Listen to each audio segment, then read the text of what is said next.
నమస్తేలా welcome to సాఫ్ సీదా ముచ్చట. పొత్తుల సంసారం ఇచ్చుక సచ్చిందని పొత్తుల సంసారం కొసెల్లది అంటుంటారు. అట్లనే ఆంధ్రాల కూటమి సర్కార్ వచ్చి ఏడాదన్న కాలేదు, అప్పుడే ఇచ్చులు పోయి కచ్చకాయలు అవుతున్నట్టే ఉన్నది ముచ్చట. అలవాటైన తీర్లా పచ్చమంద పాటోలు పవన్ కళ్యాణ్ను టార్గెట్ చేసి లోకేష్ను డిప్యూటీ సీఎంను చెయ్యాలి అని మెల్లమెల్లగా మాట్లాడిండ్లు, డిమాండ్లు చేస్తుండ్రని సలసల మసులుతుండ్రట జనసేనోళ్ళు. పొత్తుల సంసారం ఇచ్చుకవాయ తట్టే కనబడుతుంది ఆంధ్రాల. జగనన్నను ఓడగొడుతందుకు ఒక్కటై 3 పార్టీలు కూటమి కట్టినాయి. ఇప్పుడు వేరుకుంపటి పెడుతున్నాయా ఎట్లా అని అనిపిస్తున్నది.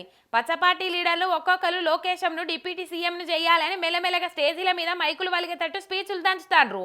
43 సంవత్సరాల్లో తెలుగుదేశం పార్టీ ఆవిర్భవించిన తర్వాత 3వ తరం నేత మన పార్టీలోకి వచ్చారు, నారా లోకేష్ గారు.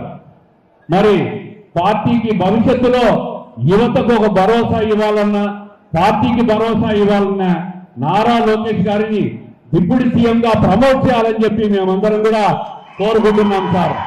దీనివల్ల పార్టీకి బ్రహ్మాండమైన భవిష్యత్తు ఉంటుంది. అన్ని రకాలుగా యువతను ప్రోత్సహించే విధంగా ఆయన ఈరోజు ఐటీ రంగానికి కానీ, పారిశ్రామిక రంగానికి కానీ, అనేక సంస్థలు రాష్ట్రానికి తీసుకొచ్చే దాంట్లో కానీ ఆయన చేస్తున్న కృషిని ప్రజలందరూ గమనిస్తున్నాం. ఆయనను మరింత ఎలివేట్ చేసి పార్టీకి ఉజ్వల భవిష్యత్తు ఉండే విధంగా తమరు చేస్తారని ఆశిస్తూ తప్పుగా మాట్లాడింటే మన్నించవలసిందిగా కోరుకుంటూ తమరు ప్రసంగించవలసిందిగా కోరుకుంటున్నాం సార్. ధన్యవాదాలు. మొన్నటికి మొన్న తిరుపతి తొక్కిసలాటలా భక్తులు జీవిడిచినందుకు టీటీడీకి క్షమాపణ చెప్పాలి అని పవన్ కళ్యాణ్ అన్నాడు. అదే ముచ్చట్ను లోకేశం అడిగితే అది పవన్ కళ్యాణ్ వ్యక్తిగత అభిప్రాయం, మా సర్కార్ ఎందుకు క్షమాపణ చెప్తుంది అన్నట్టే మాట్లాడిండు. దీన్ని బట్టి చూస్తుంటే వేరన్నట్టే ఉన్నది. చాలా నియోజకవర్గాల జనసేనకు పచ్చపాటోలకు అసలే పొసుగుతలేదన్న మాటలు కూడా వినబడుతున్నాయి.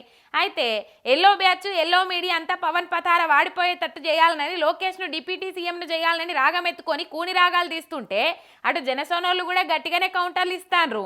టీడీపీలకు లోకేష్ డిప్యూటీ సీఎం కావాలన్నది మంచిదే, మాకు పవన్ సీఎం కావాలని ఉన్నది, ఎవరి కోరికలు వాళ్ళకు ఉంటాయి అనుకుంటా కౌంటర్ ఇస్తాండ్రు.